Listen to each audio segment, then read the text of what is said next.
ng mga kamag-anak natin sa ibang bansa. Sana po bigyan sila ng magagandang pangangatawan at kalusugan at kalakasan. At sana po lahat po ng mga pagsubok ay kanilang malalampasan. At higit sa lahat po, sana po tulungan po natin sila na ipagdasal po natin sila. Wala pong mangyayari sa kanila na masama. At higit sa lahat po, sana po gabayan po sila ni Ama. At sana po wala pong sakit na darating sa kanila. At sana po bigyan po sila ng magandang amo at mabubuting amo. At sana po lahat po ng masasama o anuman mawala po doon at sa ibang lugar dalhin kung saan malayo at walang nangyaring sakit nila at magiging maayos silang lahat. Musliman o Kristiyano, ang mahalaga wala sa dugo, wala sa lahi. Importante, bigyan mo sila ng lakas at magagandang pangakatawan at gabayan niyo sila kung saan man sila sa ibang bansa. At higit sa lahat, gawin niyo yung tama. At higit sa lahat, walang mangyayari sa kanila. Lahat doon maging okay at magiging malusog at makakauwi sila ng malakas at may magandang pangangatawan at walang sakit. At higit sa lahat para makita nila yung mga parents at magulang, kapatid at kaibigan. Hanggang dito na lang po, guys. Naman pinagdaanan ko, kaya wag mo akong husgahan, kaya wag mo akong pagsabihan. At higit sa lahat, wala kang alam, kaya wag mo akong pagsasabihan ng ganyan. Kasi hindi mo ako kilala at hindi rin kita kilala. Kaya bago mo ako husgahan, dapat alam mo yung tama. Kasi wala kang alam sa buhay ko.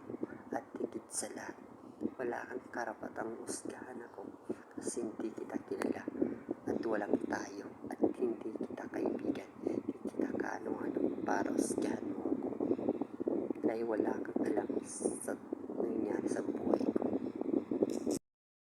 Pilit yung mga anak natin sa tao hindi nila gusto at hindi nila mahal. Huwag nating ipilit na ipakasal sila sa taong hindi nila kilala at hindi nila gusto at hindi nila mahal dahil lang sa material na bagay. Hindi mahalaga ang material na bagay. Ang mahalaga, mga anak niyo, huwag niyong ipakasal sa taong hindi nila gusto. Kasi kung saan sila masaya at saan sila gugustuhin nilang mahalin. Kaya huwag nating ipilit yung mga anak natin sa taong hindi nila gusto. Kasi tayo lang masasaktan sa huli kapag nakita natin nasasaktan yung anak natin. Mahal, dapat kilala mo yung taong gusto mong mahalin, gusto mong papasukin sa buhay mo. Kasi hindi mo alam, masasaktan ka. Dapat gamitin yung utak mo bagong puso. Kasi pag nagmahal, dapat utak ang ginagamit para hindi masaktan, para hindi maloko, paglaruan. Dahil kapag naibigay mo na yung gusto mo, iiwan ka na lang na parang laruan at ipagpapalit sa iba. Kaya gamitin mo yung utak mo bagong puso kasi masasaktan ka lang sa huli kapag ikaw ay iniwan. Kasi masakit yun nagmahal ka pero iiwan ka rin pala dahil sa katangaan. Nagpakatanga ka dahil sa pag-ibig. Yung mahal mo kung hindi mo kayang sabihin at isigaw sa buong mundo na mahal mo siya. Huwag mong sabihin gusto mo kung hindi mo kayang ipaglaban. Dapat hindi sinasabi, ginagawa. Kapag mahal mo, gawin mo. Kaya mo bang ipaglaban yung taong mahal mo? Tignan nyo to. I love you. Huwag mong sabihin I love you kung hindi naman totoo. B. Baby. Kung totoong baby mo ko, patunayan mo. L. Love. Ang love dapat ginagawa ni sinasabi. M. Mahal. Huwag mong sabihin mahal mo kung hindi mo kayang ipaglaban. G. Gusto. Huwag mong sabihin gusto mo kung hindi mo kayang isigaw sa buong mundo na gusto mo siya. 99%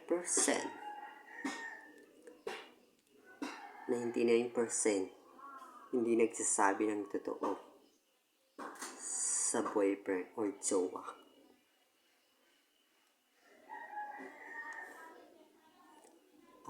I love you. L. Love. B. Beds. M. Mahal. G.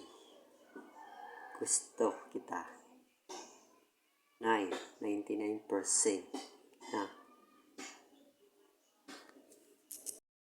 masyado kaya nasa loob tayo ng bahay.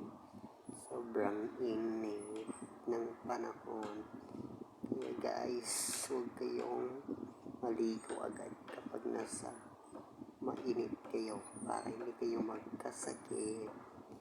Kaya nandito ko sa loob ng bahay. Sobrang init. Pero may hangin dito. Nagpapahangin ako sa electric fan. Si init eh.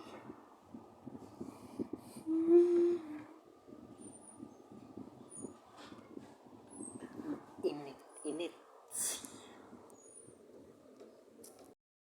Saya. Yun ang sundin mo. Kung hindi ka masaya sa taong nakasama mo at wala kang maramdaman kahit isang katitig na pagmamahal mula sa iyo. Kung hindi mo kaya, ikaw na lang ang bumitaw para sabihin sa kanya ng maayos, para walang away, walang gulo. Sabihin mo sa kanya na hindi ka na masaya at gusto mo nang bumitaw. Kasi bakit ka nagmahal kung hindi ka masaya sa feeling niya? Sinasaktan mo lang yung sarili mo kung nagmahal ka, pero ikaw naman ang nasasaktan. Hindi mo nga siya mahal, pero pinipilit mong mahalin kahit di naman gusto ng puso mo.